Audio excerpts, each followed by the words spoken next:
Welcome back to Amazon Suspension Trends. We cover account and ASIN takedown, reinstatement appeals, but suspensions kind of across the board. We also talk about abuse reporting, competitor attacks, Amazon making mistakes that might be costing you money or taking listings down, whether it's AI or manual in their investigation process. But today, going to be talking about review manipulation suspensions, where a lot of the sellers we've talked to, I guess, number one, don't understand the current age of zero tolerance enforcement on review abuse and how easily they could be suspended. Some of those suspensions won't be lifted, even if they're first-time offenders. That's number one.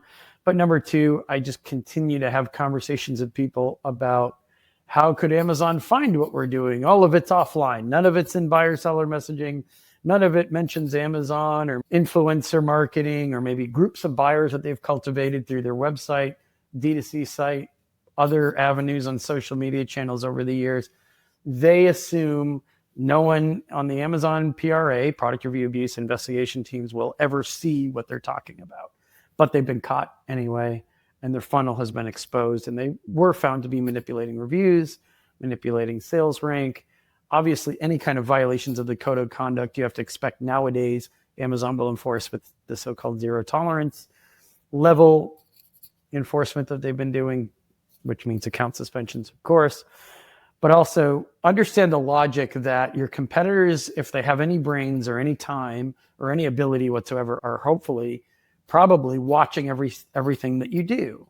And if they see an opportunity to report you, it doesn't matter if it's a competitor reporting you or me reporting you or your buyers reporting you or your neighbor down the street. If it's a valid report and your funnel is encouraging positives over negatives or incentivizing positive reviews over negative reviews or getting people to contact you off site and email with you and talk to you on phone calls or on WhatsApp or whatever it might be that your QR code is sending them to, Amazon doesn't want it.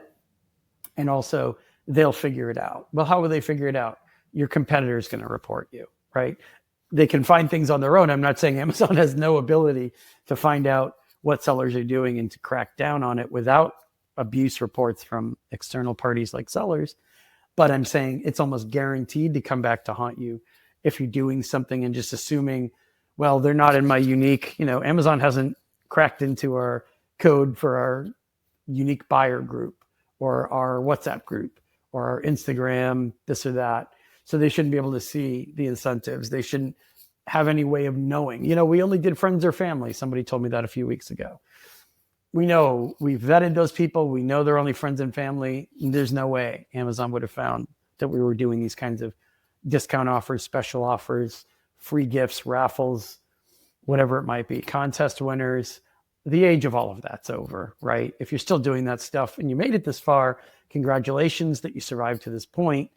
Obviously, if you've been suspended before for any kind of review abuse and there's a chance you might be suspended a second time, I'm assuming you know that you wouldn't likely come back from that. If you did, you were just extremely lucky. Maybe that's what happened. Maybe you're active. Maybe that's why you're listening to me right now. But the sheer number of sellers who don't understand that their competitors are out there and screenshotting their entire funnel, and maybe they finesse it. Maybe there's a bit of social engineering. Maybe it's not just easy layup. Oh, I just bought from this seller and I just went through their funnel because they send everyone through the same funnel. And it was easy peasy. Maybe it did require a bit more work on their part, but they were willing to do it. They got it to the right place. They got the right evidence. They got the right material. And they reported you and you got busted for it. Well, the reason is because you were assuming, I'm assuming that you were assuming this. You were assuming that no one at Amazon was ever going to get access to or get eyes on this material. Probably you thought that maybe it would be considered less severe than what some other sellers are doing out there, because sellers are clearly still paying for 5-star reviews or working with influencers that are always they're leaving a verified review because they're buying the product from Amazon and they're being reimbursed for the cost of that order after the fact. That's not compliant with policy.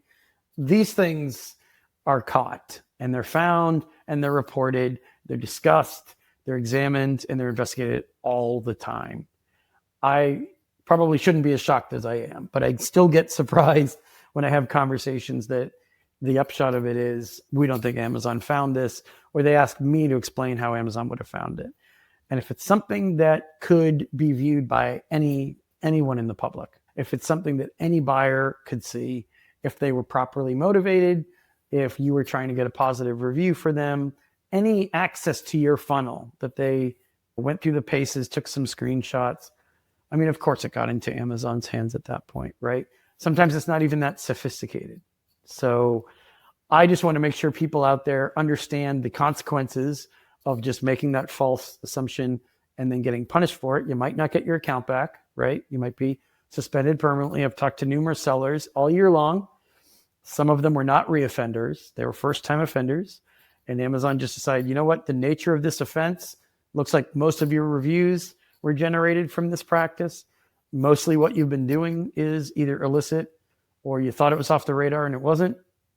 Maybe they even had their wrist slapped before in a warning, not a full account suspension. But they said, well, we've never been suspended for this before. We just got warned for it before. So we're going to keep doing it until we're suspended, and then we're going to worry about it when we have to appeal it. Those days are over. Maybe that's the way it was 2 or 3 years ago. Maybe there have been some lucky ones that you've heard of. You go to an event or a conference and somebody tells you, hey, we got busted twice. We're still selling. We came out smelling like roses somehow. We don't know how, but we benefited from Amazon's leniency. You don't hear those stories nearly as often as you did a couple of years ago. There's a reason for that.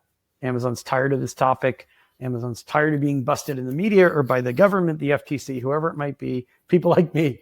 They're tired of hearing how many sellers are out there rampantly abusing reviews, putting fake product reviews in front of buyers who are using it as the basis for a purchase decision. They're tired of sellers attacking each other with fake negative reviews. There are even some sellers out there trying to make it look like their competition are getting fake 5-star reviews for themselves, right? They try to make it look like you're doing it just to get you busted, to deflect attention away from them. And God knows what those types of people, if they're already willing to do black hat attacks on you, they're probably boosting their own 5-star reviews illicitly as well.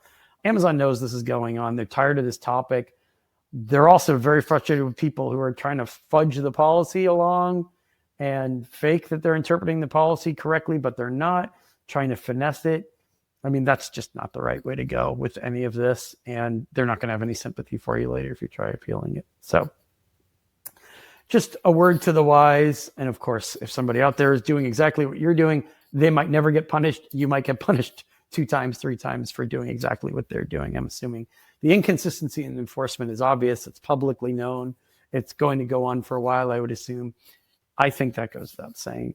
But if you have questions on this, if you've been caught in this net, and if you think there's something in your funnel, some process that you've bought or some service you're paying for because they told you they were TOS compliant, and then you think you're going to get in trouble for it and you can't figure out how to discontinue it right away, or you've already discontinued it and you're worried you're still going to be enforced for some 5-star reviews you got that you should have gotten, definitely approach us, talk to us, run it by us.